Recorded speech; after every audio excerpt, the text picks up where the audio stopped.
Democrats Wednesday accused President Donald Trump at his historic Senate impeachment trial of seeking to cheat to ensure re-election in November, as they began laying out their detailed case for removing him from office.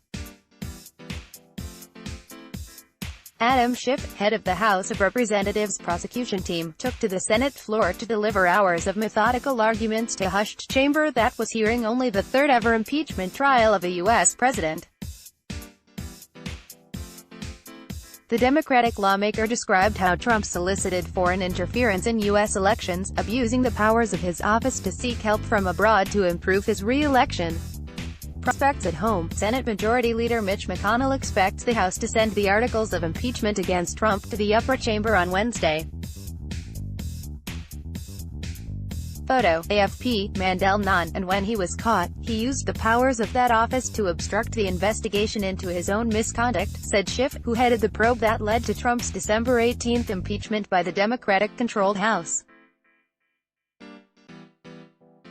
Schiff shrugged off Republican arguments that American voters, and not the Senate, should decide whether Trump should remain in the White House. The president's misconduct cannot be decided at the ballot box, for we cannot be assured that the vote will be fairly won, Schiff said. President Donald Trump has said the impeachment is a political witch hunt and a hoax.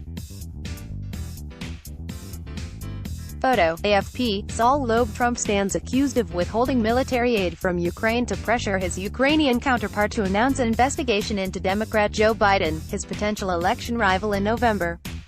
President Trump withheld hundreds of millions of dollars in military aid to a strategic partner at war with Russia to secure foreign help with his re-election, Schiff said at the nationally televised proceedings. In other words, to cheat. If this conduct is not impeachable, then nothing is. U.S. President Donald Trump arrived at Zurich International Airport ahead of his scheduled speech to the World Economic Forum in Davos. Photo, AFP, Jim Watson interspersing his remarks with video testimony from the House inquiry, graphics and references to the Constitution. Schiff appealed to the Senate's 100 members to put aside partisanship in deciding Trump's fate. These are politically charged times, he acknowledged. Tempers can run high, particularly where this president is concerned. Fellow House Manager Hakeem Jeffries made the argument that a U.S. president must distinguish himself from non-democratic world leaders. Vladimir Putin is above the law in Russia. Recep Tayyip Erdogan is above the law in Turkey, Jeffries said. Speaker of the House Nancy Pelosi, flanked by impeachment managers Rep. Adam Schiff, R. and Rep. Jerry Nadler, leaves a press conference after announcing the impeachment managers on Capitol Hill January 15, 2020. Photo, AFP, Olivier Douliery, but in the United States of America no one is above law, not even the president, he added. That is what this moment is all about, U.S. impeachment, Trump on trial. Photo, AFP, Gal Roma. Republicans, who hold a 53-47 edge, have shown little inclination, however, to break ranks with a president who has a history of lashing out ferociously at his perceived enemies. I didn't hear anything new at all, Republican Senator John Barrasso said during a trial break. 67 senators, a two-thirds majority, are needed to remove Trump from office, and a series of votes Tuesday on the trial's ground rules followed strict party lines.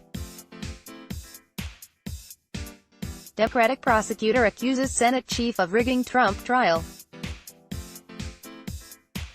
Photo, Senate pool. Republicans shot down repeated efforts by Democrats to introduce White House witnesses and documents at the start of the trial.